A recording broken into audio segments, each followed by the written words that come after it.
అఖిల భువన చైతన్య ప్రసారం. నమస్కారం. మన ధర్మం కార్యక్రమానికి స్వాగతం. ఇవాళ మన ధర్మం కార్యక్రమంలో మన ధర్మ సందేహాలను నివృత్తి చేసేందుకు మనతో పాటు ఉన్నారు ప్రముఖ ఆధ్యాత్మికవేత్త, ధర్మశాస్త్ర నిపుణులు బ్రహ్మశ్రీ డాక్టర్ కాకునూరి సూర్యనారాయణమూర్తి గారు. గురుగారు నమస్కారం. నమస్కారం అమ్మా. గురుగారు, మంగళవారంతో కూడినటువంటి అమావాస్యను అంగారక అమావాస్య అంటారు కదా, ఈ అమావాస్య రోజున పాటించవలసినటువంటి నియమాలు ఏంటో తెలియజేస్తారా? మంగళవారంతో కూడుకున్న అమావాస్య చతుర్దశి తిథికి ప్రాధాన్యతతో కూడుకుని ఉండే అంశం అవుతున్నది. కృష్ణాంగారక చతుర్దశి అది ప్రధానమవుతుంది. అయితే ఉదయతిథి చతుర్దశి తదుపరి అమావాస్య కూడా వచ్చినప్పుడు విశేషమైన మంత్రాలను, సాధనలను కొనసాగించడం కోసం ఈ సందర్భాన్ని మంత్రవేత్తలు వినియోగిస్తూ ఉంటారు. మంత్రాన్ని సాధన చేసే సమయంలో సత్వగుణాన్ని పెంపొందింపజేసేవి కొన్ని ఉంటాయి, రజోగుణాన్ని పెంపొందింపజేసేవి మరికొన్ని ఉంటాయి. ఈ రెండూ కాకుండా తామసిక లక్షణంతో శత్రువును అంతం చేసే విధంగా ఉండే విద్యలు కొన్ని ఉంటాయి. శాస్త్రం ప్రకారం శత్రువును అంతం చేయకూడదు. శత్రువులో ఉండేటటువంటి శత్రుత్వ గుణాన్ని తొలగించాలి, అది ప్రధానం. అలాంటి సందర్భాన్ని పురస్కరించుకొని మంగళవారం అమావాస్య వచ్చినప్పుడు శివారాధన చేయాలి అనే ప్రమాణాన్ని శివధర్మ గ్రంథాలు వివరిస్తాయి. అయితే ఇందులో మళ్ళీ ప్రత్యేకంగా శివరూపాన్ని మనం గమనించినప్పుడు ఈశ్వరుడు ఆంజనేయ స్వామి రూపంలో కూడా మనకు దర్శనమిస్తాడు. ఏ శివాలయాన్ని మనం చూసినా ఆ శివాలయంలో ఆంజనేయ స్వామి వారు ఉంటారు. ఏ హనుమదాలయం చూచినా ఆ హనుమదాలయంలో మళ్ళీ మనకు ఆంజనేయుడు కూడా దర్శనమిస్తాడు. ఇలా మనం ఆలోచన చేస్తే రుద్రవీర్య సంభవాయే నమః అని ఆంజనేయ స్వామి వారి నామాలలో ఒక నామం ఉంది. మంగళవారం, అమావాస్య తిథి ఈ రెండు జమిలిగా వచ్చినప్పుడు అద్భుతమైన ఈ సందర్భంలో మన్యు సూక్తం అనే ఒక ఋగ్వేద మంత్రాన్ని సాధన చెయ్యాలి అనేవారు ప్రాచీనులు. ఈ మన్యు సూక్తంలో 14 రుచులున్నాయి. ఒక్కొక్క రుచ మనలో ఒక్కొక్క ధర్మాన్ని ప్రబోధిస్తుంది. ఈ 14 మన్యువు అంటే కోపం అని అర్థం. అమావాస్య నాడు చంద్రుడు కనిపించడు, సినీవాలి. కానీ మనలో మానసిక ఒత్తిడిని పెంచి దుఃఖం వైపు మనల్ని తీసుకువెళ్ళేటటువంటి శక్తి అమావాస్య తిథికి ఉంది. ఆ దుఃఖం లేకుండా, విచారం లేకుండా, నిరాశ లేకుండా ఆనందంగా జీవితాన్ని గడపాలి. మన్యు సూక్తం వినాలి.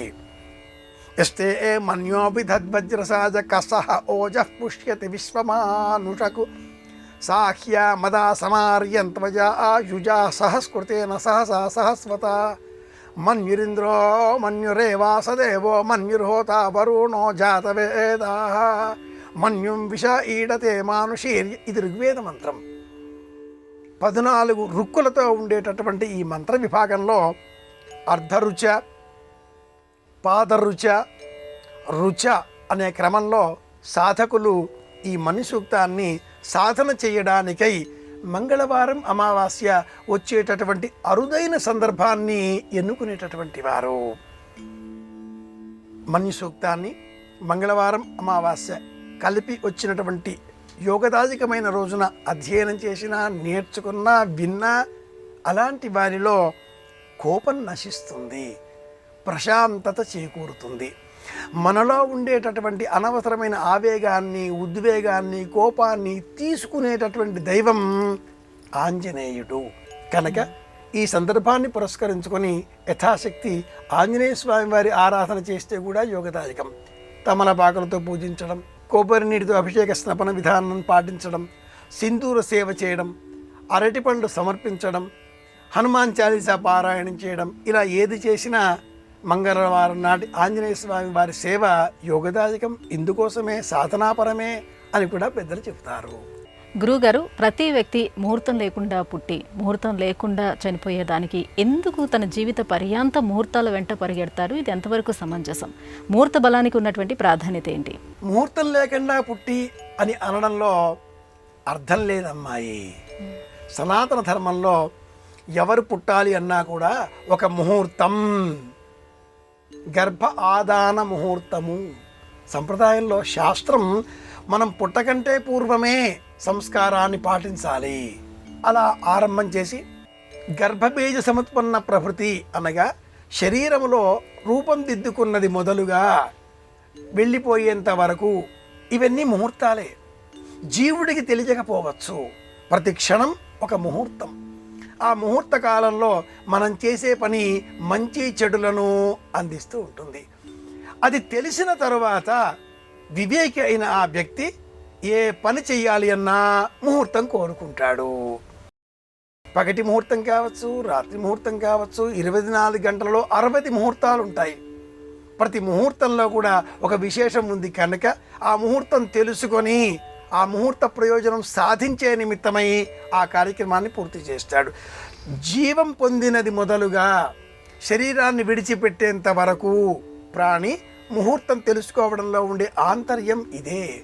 ఒక వ్యక్తిని మరొక వ్యక్తి చూచిన మరుక్షణం ఏ ముహూర్తంలో చూశాడో కానీ అంటారు. అంటే చూచిన ముహూర్తం వేళా విశేషం అనుసరించి ఇరువురు వ్యక్తుల మధ్యన మంచి స్నేహభావం పొసగుతుంది, మంచి మిత్రులు అవుతారు. మొహం చూసుకున్న వేళా విశేషం అంటారు. మరికొన్ని సందర్భాలలో ఒకరిని ఒకరు ఏ ముహూర్తంలో చూసుకున్నారో కానీ పిల్లి కుక్క వైనం ఒక్క క్షణం పడదు అని కూడా అంటూ ఉంటారు. అందుకోసమే వివాహంలో ముహూర్తం, ఒక ముహూర్తంలో అమ్మాయి అబ్బాయి పరస్పరం చూసిన ఎడల ప్రేమ పెరుగుతుంది. సఖా సప్తపదా భవ సఖాయో సప్తపదా బభువ ముహూర్తం పైన ఆధారపడ్డ విషయం అవుతుంది. కనుక ముహూర్తం అంటే 12 క్షణాల సమయం అని మనకు జ్యోతిష శాస్త్రం వివరిస్తుంది. ఆ 12 క్షణాల సమయంలోనే ఏ ముహూర్తంలో తిన్నానో కానీ, ఏ ముహూర్తంలో చూచానో కానీ, ఏ ముహూర్తంలో ఈ పని ఆరంభించానో కానీ ఈ పని పూర్తి కావడమే లేదు, ఏ ముహూర్తంలో ఆరంభించానో కానీ ఈ పని అప్పుడే అయిపోయింది. ఇలా ప్రతిదానికి ముహూర్తం అన్న విషయాన్ని జతపరుచుకోవడంలో తెలుగువారికి ఒక వేదాంతం కూడా సహాయకారిగా మారుతుంది. లాభ నష్టాల విషయంలో కానీ, ప్రయోజనాన్ని నిర్ణయించే విషయంలో కానీ ముహూర్తమే బలంగా మారుతుంది. కనుకనే ముహూర్తం ముహూర్తం అంటూ ఉంటాడు. గురుగారు, మరో సందేహం. గోవుకు మేత వేసే సమయంలో ఏదైనా మంత్రం కానీ నామజపాన్ని కానీ చేయాల్సి ఉంటుందా? గోగ్రాసంగా ఎటువంటి పదార్థాలని వినియోగించాలి? గోవుకు ఆహారం ఇచ్చే సమయంలో గోసూక్తం ఒక మంత్రం. గావో భగో గావ ఇంద్రో మే అచ్చాత్ గావ సోమస్య ప్రథమస్య పక్షః ఇమాయా గావ సజనాస ఇంద్రః ఇచ్ఛామి దృఢ మనసా చిదింద్రం యూయం గావో మేదయథా కృషంచిత్ అశ్లీలం చిత్ కృణథా సుప్రతీకం. మంత్రాలు వస్తే చదువుతారు, రాని ఎడల వినే ప్రయత్నం చేయాలి. ఇది మన ధర్మం అందించేటటువంటి సందేశం.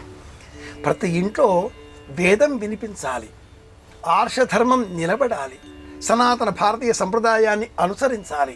చిన్నారి బాలబాలికలు బొట్టు పెట్టుకోవాలి, అమ్మా నాన్నను గౌరవించాలి. సందర్భం ఏదైనా భారతీయత ఉట్టిపడేలాగా ఉండాలి. ఆలయానికి వెళితే వస్త్రధారణ శాస్త్రీయంగా ఉండాలి. సంప్రదాయ వస్త్రధారణ మేలు కలిగిస్తుంది. ఆలయానికి వెళ్ళగానే ఆలయంలో గోవులు ఉంటాయి. ఈనాటి కాలంలో వేళాకోళంగా వెక్కిరింతగా ఆవు కథ అనే ఒక మాట చెబుతూ ఉంటారు. ఓ పిల్లవాడికి ఆవు పాఠం మాత్రమే వచ్చు. ఆవుకు తోక ఉంటుంది, 2 కొమ్ములు ఉంటాయి, ఆవు పాలు ఇస్తుంది, ఆవు పాలు అమృతం.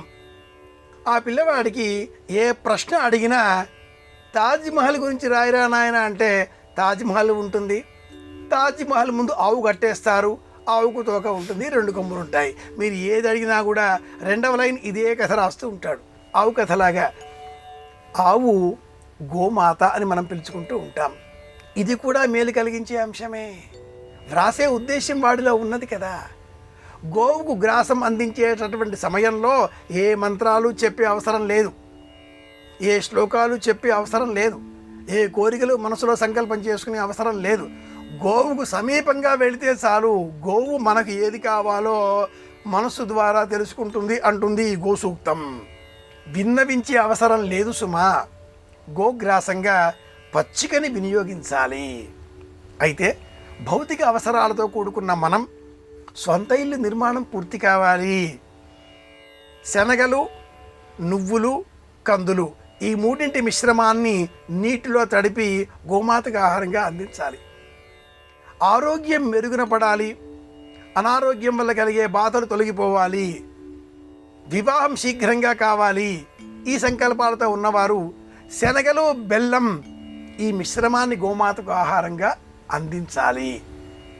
అలాగే వివిధ సంకల్పాలతో ఉన్నవారు గోగ్రాసాన్ని అందించాలి. కానీ ఉడకబెట్టిన, ఉప్పు కలిసిన, కారం కలిపిన, శ్రాద్ధాదికాదులు లభించేటటువంటి గారెలు, అల్లం పచ్చడి ఇలాంటి వాటిని, అన్నాన్ని సైతం పొరపాటుగా కూడా గోమాతకు ఆహారంగా పెట్టకూడదు. మహాపాపం వస్తుంది.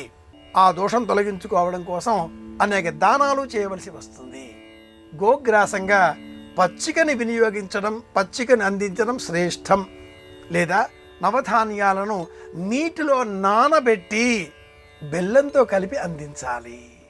ఇది శాస్త్రం. గురుగారు, శ్రీకృష్ణుడు ఉద్ధవునికి మధ్య ఉన్నటువంటి బాంధవ్యం ఏమిటి? అలాగే శ్రీకృష్ణుడికి శ్రేష్టమైన భక్తుడిగా ఉద్ధవుడిని ఎందుకు పేర్కొంటారు? 2 కారణాలు ఉన్నాయి. ఒకటి, ఉద్ధవుడు కృష్ణ పరమాత్ముడికి సోదరుడి వరస. ఇది ఒక పురాణం చెబుతుంది, భాగవతం.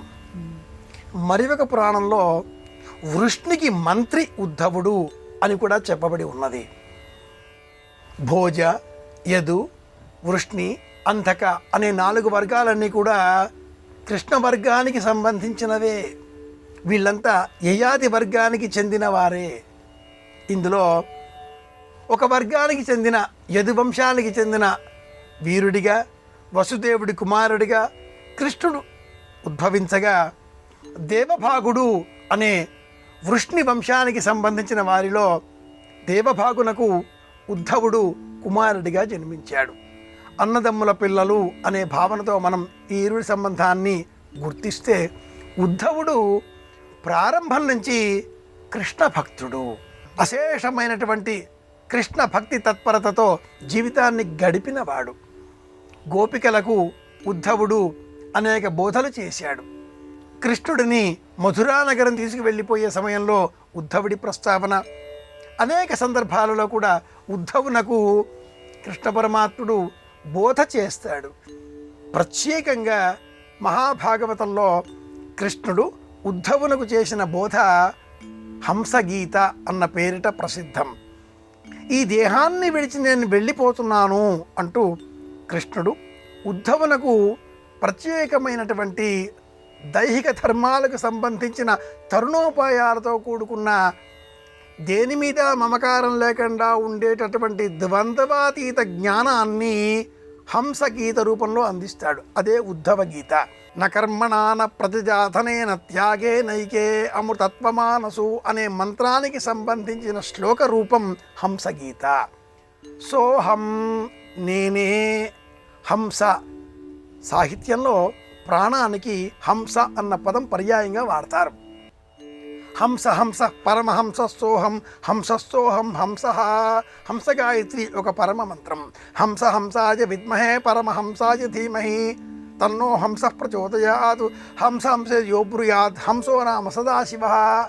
ఇలాంటి శ్లోకాలన్నీ కూడా ప్రాణానికి ప్రత్యామ్నాయంగా హంస అన్న శబ్దాన్ని వినియోగించవచ్చును అని వివరిస్తాయి. హంసగీత నేను ఎవరిని అనే జ్ఞానాన్ని బోధించేటటువంటి భగవంతుడి వాక్కు.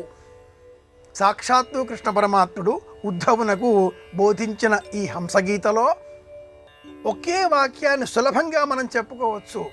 అండర్లైన్, గీత గీసి మరి. ఏంటి ఆ వాక్యం అంటే, నా చేత ఈ పని నిర్వహింపబడుతున్నది అనే జ్ఞానం కలిగి ఉండాలి. ఈ పని నేను చేస్తున్నాను, సోహం, అహంకారం ఏర్పడుతుంది. వారు చెప్పారు, నేను చెబుతున్నాను. వీరు అడిగారు, నేను చేశాను. వారు వెళ్ళమన్నారు, నేను వెళ్ళాను. సీతాదేవి కోరుకున్నది, నేను వచ్చి రావణాసుర సంహారం చేశాను. కైకేయి కోరిక కానలకు వచ్చాను. విశ్వామిత్రుని అభీష్టం శివధనుస్సును ఎక్కుపెట్టాను. ఇలా ఎవరి కోసమో ఋషుల కోరిక ఖరదూషణాదులను అంతం చేశాను. తాటక పైన బాణం ఎక్కుమని విశ్వామిత్రుడు చెప్పాడు. ఇలా పరేంగిత జ్ఞానం పెంచుకున్నట్లయితే ఇది హంసగీత అవుతుంది. భాగవతంలో చాలా విశేషమైన ఈ హంసగీత సాక్షాత్తు కృష్ణ పరమాత్ముడు ఉద్ధవునకు బోధించాడు. ఇరువురు సోదరుల వరస అని చెప్పుకోవాలి. గురువుగారు, గాయత్రి మంత్రాన్ని మంత్రరాజ్యం అంటారు కదా, మరి అటువంటి గాయత్రి మంత్రాన్ని ఎవరైనా జపించవచ్చా, ఎప్పుడైనా వినొచ్చా? గాయత్రి మంత్రం పఠించడంలో ఎటువంటి నియమాలను పాటించాలి? పలు సంవత్సరాలుగా చర్చలలో ఉన్న ఈ ప్రశ్న మరి ఒకసారి మనం విశ్లేషణ చేసుకున్నట్లయితే, నగాయత్ర్యా పరం మంత్రం నమాతో పరదైవతం అని ప్రమాణ వాక్యం. గాయత్రి మంత్రం కంటే మించిన మంత్రం లేదు, తల్లి కంటే మించిన దైవం లేదు. రెండింటినీ సమాన ప్రతిపత్తితో మనకు శాస్త్రం అందించినప్పుడు, ధర్మం ఒక మార్గంగా సూచించినప్పుడు, గాయత్రి మంత్రాన్ని పఠించడం ద్వారా ఎంత పుణ్యం లభిస్తుందో, తల్లిని దైవంగా భావించి తల్లిని మనం పూజించినప్పుడు, గౌరవించినప్పుడు అంతే పుణ్యం లభిస్తుంది అని తెలిసినప్పుడు గాయత్రి మంత్రాన్నే జపం చేయాలి అని ఎందుకు కోరుకుంటారు? తల్లిని దైవంగా పూజించవచ్చు కదా. మాతృదేవో భవ ఈ ప్రమాణ వాక్యాన్ని అనుసరించవచ్చు కదా. అలా కాకుండా గాయత్రి మంత్రమే జపం చేస్తాను, అందరూ జపం చేయవచ్చా? అందరూ అన్ని పనులు చెయ్యలేరు, అందరూ అన్ని పనులు చేయకూడదు. ఒక కళాశాలలో ఉపన్యాసకుడు పాఠం మాత్రమే చెప్పాలి. నాకు గంట వాయించడం కూడా బాగా వచ్చును అని చెప్పి వెళ్ళి నేను గంట వాయిస్తాను అంటూ సహాయకుడు చేసేటటువంటి ఆ ధర్మాన్ని నేను పాటిస్తాను అని వెళితే ప్రాచార్యులు, కళాశాల అధ్యక్షులు అంగీకరించరు. ఎవరి పని వాళ్ళు చెయ్యాలి. అప్పుడే అది సంఘం అవుతుంది, అది కళాశాల అవుతుంది, అది సమాజం అవుతుంది. కనుక గాయత్రి మంత్రాన్ని అభ్యసనం చేస్తాను, సాధన చేస్తాను అనేటటువంటి వారు గాయత్రి మంత్రానికి సంబంధించిన పూర్వ రూపాంగములన్నీ స్వీకరించవలసి ఉంటుంది. ఉపనయన సంస్కారం స్వీకరించడం, శిఖాధారణ చేయడం, త్రికాల సంధ్యావందనం చేయడం, మౌనవ్రతాన్ని అవలంబించడం, యాచనా వృత్తి ఏది లభిస్తుందో దానితో జీవితాన్ని గడపడం, ఈ సమయంలో చేసినటువంటి ఆ 23 అక్షరాల గాయత్రి మహామంత్రం విశ్వామిత్ర సృష్టి మేలు కలిగిస్తుంది. 24 అక్షరాల గాయత్రి మహామంత్రం అథర్వణ వేదంలో మాత్రమే మనం గమనించవచ్చు. గాయత్రి మంత్రాన్ని ఉపాసన చేసే సమయంలో తత్సవితుర్వరేణ్యం ప్రచోదయాత్ అని చెబుతూ ఉంటారు. సవ్య గాయత్రి. అపసవ్య రూపంలో కూడా తుయారజో ప్రణః యో ధీమది శవదేర్గోభణ్యం రేర్వత్ విత్సత అనులోమ విలోమాలలో కూడా గాయత్రి మంత్రాన్ని సాధన చేసేటటువంటి వారు ఉన్నారు. వాటికి సంబంధించిన అంగన్యాస కరన్యాసాలు, ధ్యాన మంత్రం, ముద్రలు అనేకం ఉన్నాయి. గురు శుశ్రూషయా విద్య. గురువు ద్వారా మాత్రమే గాయత్రి మంత్రాన్ని స్వీకరించవలసి ఉంటుంది. అలాగే ఈనాటి కాలంలో గాయత్రి మంత్రాన్ని కారు రివర్స్ తీసుకునే సమయంలో ధ్వని యంత్రంలో వినిపించేటట్టుగా వాడుతున్నారు, చరవాణిలో రింగ్ టోన్గా వాడుతున్నారు, ఫోన్ చేస్తే వినిపించేదిగా వాడుతున్నారు. ఇలా చేయకూడదు, మహాపాపం వస్తుంది. ఏది ఎప్పుడు ఎక్కడ వినాలో అది అప్పుడు అక్కడ వినాలి. మంత్రం గోప్యంగా ఉండాలి. ఇది గుహ్యం పరమంలోకే. మూసి ఉంటేనే పిడికిలి, లోన ఉంటేనే రహస్యం, తెరిచి ఉంటే శూన్యం. ఏముంది అంతా ఇంతే అంటాం మనం. కనుక మంత్రం అంటే రహస్యమైనది. ఇలా సెల్ ఫోన్లలో వినేది కాదు, యంత్రాల ద్వారా వినేది కాదు. ఏమండి, రామకోటి రాయాలి అంటే కలం కాగితం పుచ్చుకొని శ్రీరామ శ్రీరామ అంటూ జపం చేస్తూ రాయాలి. అంతేకాని కంప్యూటర్లో ఫీడ్ చేసి ప్రింటౌట్ తీసి రామకోసి గంటలో ఎదురుగా పెట్టేసి రామకోటి రాసేసాను అంటే అవుతుందా? కాదుగా. అది ఎంతో ఇది కూడా అంతే. అలా దుర్వినియోగం చేయరాదు. ఇది ప్రమాణం. గురువుగారు, అష్టాదశ పురాణాలలో గరుడ పురాణం కూడా ఒకటి కదా. ఈ గరుడ పురాణాన్ని ఎవరికి ఉపదేశించారు? గరుడ పురాణాన్ని గరుత్మంతుడికి శ్రీమన్నారాయణమూర్తి ఉపదేశించినట్లుగా ఆ గ్రంథాదిలోనే చెప్పబడి ఉన్నది. గరుడ పురాణం అనగానే 16 అధ్యాయాల మహాగ్రంథం ఇది. ఈ గ్రంథంలో అనేక ధర్మశాస్త్ర రీతులన్నీ చెప్పబడి ఉన్నాయి, నియమాలన్నీ చెప్పబడి ఉన్నాయి. 9వ అధ్యాయం నుంచి 16వ అధ్యాయం వరకు మరణం అనంతరం కలిగేటటువంటి వివిధ దశలను వర్ణించేటటువంటి క్రమాలు ఉన్న కారణం చేత గరుడ పురాణం అంటే మృతి లేదా మరణించిన వారికి మాత్రమే సంబంధించినటువంటి కొన్ని ప్రత్యేక అధ్యాయాలతో కూడుకున్నది, ఇంటిలో ఉంచుకోరాదు, గరుత్మంతుడు శ్రీమన్నారాయణమూర్తి వారి ఇరువురి మధ్యన ఉండే సంభాషణ మనం చదవరాదు, ఇలాంటి భయాలన్నీ అనేకులలో ఉన్నాయి. ఇంటిలో కూర్మ పురాణం, స్కంద పురాణం, పద్మ పురాణం ఎలా భద్రపరుచుకుంటామో అదేవిధంగా గరుడ పురాణాన్ని కూడా భద్రపరచుకోవచ్చు, ఏ సందేహం లేదు. గరుడ పురాణం మొదటి 4 అధ్యాయాలలో సాంఘికపరమైన సమాజ ధర్మాలు వర్ణింపబడి ఉన్నాయి. అద్భుతమైన ధర్మం ఒకటి ఏముంది అంటే, తండ్రి గారు ఎదరగా కుమార్తె నెత్తి దువ్వుకోరాదు, నిద్రించరాదు, భోజనం చెయ్యరాదు. నా శ్రీలంకి ఈర్తయేదేత, ఇంత కఠినమైన వాక్కు ఎందుకు అంటే, తండ్రి గారు అయినప్పటికీ కూతురు అయినప్పటికీ సమాజం ఈ రూపంలో మహిళను ఔన్నత్యం గల స్త్రీగా సమాజానికి దృష్టాంతం చూపించేటటువంటి గొప్ప విదుషీమణిగా చిత్రించేటటువంటి సందర్భంలో ఈ నియమాన్ని సూచించింది. తలదువ్వుకుంటే తండ్రి గారి పైన నిర్లక్ష్యం కనిపిస్తుంది, అలాగే సౌందర్య భావన తనలో ప్రకటితమవుతుంది, అలా కూడా చెయ్యకూడదు. ఇలాంటి ధర్మాలన్నీ కూడా గరుడ పురాణంలో ఉన్నాయి. 8వ అధ్యాయం నుంచి మరణించిన అనంతరం వచ్చేటటువంటి వివిధ దశలను గరుత్మంతులకు శ్రీమన్నారాయణమూర్తి స్వయంగా వివరించినట్లుగా ఈ పురాణం ఉన్నది కనుక ఈ పురాణం గరుడ పురాణం అన్న పేరిట ప్రశస్తి. 18 పురాణాలను ఇంటిలో పెట్టుకొని తప్పకుండా చదవచ్చు. కేవలం గరుడ పురాణమే పెట్టుకొని కేవలం గరుడ పురాణమే ప్రతిరోజు చదువుతూ ఉంటాను అనడం మట్టుకు సవ్యం కాదు. గురుగారు, తీర్థయాత్రలు చేసి వచ్చాక అన్నదానం చేయటం, వస్త్రదానం చేయటం అనేది మన సంప్రదాయంలో నిర్దేశించారా? కాశీయాత్ర చేసి వచ్చిన తర్వాత కాశీ సమారాధన ఎందుకు చేస్తారు? యాత్ర పుణ్యం మనకు లభించాలి అంటే మనం యాత్ర చేసిన విషయం 10 మందికి తెలియాలి. ఏదైనా వ్యాధి కలిగినప్పుడు ఆ వ్యాధి వలన కలిగేటటువంటి పీడ 10 మందికి మనం ప్రకటించగలిగితే 10 మందిలో ఎవరో ఒకరు మనకు ఏదో ఒక పరమ ఉపాయాన్ని బోధిస్తారు, వ్యాధి తీవ్రత నుంచి మనం తప్పించుకోగలుగుతాం.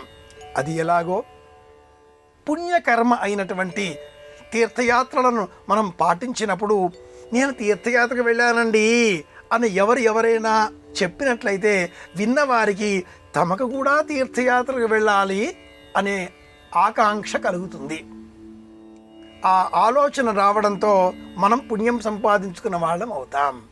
అందుకోసమే రామేశ్వరం, కాశీ ఇలాంటి తీర్థయాత్రలు చేసే సమయంలో కాశీ సమారాధన, కాశీకి వెళ్ళిన తర్వాత కాశీ క్షేత్రం నుంచి కాశీ దారాలు తెచ్చేటటువంటి వారు, అలాగే ఆ దారాలను ప్రయాగ నుంచి సేకరించి తెచ్చినటువంటి గంగా జలాన్ని ఇంటిలో వేదిక ఏర్పాటు చేసి పూజించి శివాభిషేకం చేసి బంధువులను ఆహ్వానించి అలా వచ్చిన వారికి మీకు కాశీ వెళ్ళాలని ఉందా అని అడిగి వెళ్ళాలని ఉంది అని ఎవరైనా చెబితే అలాంటి వారికి మాత్రమే కుడి చేతికి కాశీ దారాన్ని కట్టేటటువంటి వారు.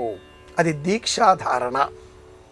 ఎవరైనా యాత్రలు చేసి వస్తే తిరుపతి, సింహాచలం, అరుణాచలం, రామేశ్వరం, కాశీ, అయోధ్య, మధుర, మాయా, కాశీ, అవంచి, పురి, ద్వారావతి ఎక్కడికి వెళ్ళినా అలా తిరిగి వచ్చిన వారిని చూచి బంధువులంతా నమస్కరించేటటువంటి వారు. కాశీకి వెళ్ళి వచ్చారు వీరు అనగానే సాష్టాంగ నమస్కారం చేయాలి. మీకు నమస్కారం చేస్తే మీ ద్వారా మా నమస్కారం కాశీలో ఉండే విశ్వేశ్వరుడికి చేరుతుంది. ఇది లక్ష్యం. గురుగారు, ఇవాటి మన ధర్మం కార్యక్రమంలో మాకు వచ్చినటువంటి ఈ ధర్మ సందేహాలన్నీ కూడా నివృత్తి చేసినందుకు ధన్యవాదాలండి. కృష్ణార్పణం. ఇది ఇవాటి మన ధర్మం కార్యక్రమం. రేపటి మన ధర్మం కార్యక్రమంలో మళ్ళీ కలుసుకుందాం. నమస్కారం. ఈ కార్యక్రమాన్ని తిరిగి చూడాలనుకుంటే www.youtube.com/ETV Life Spiritual లో చూడవచ్చు.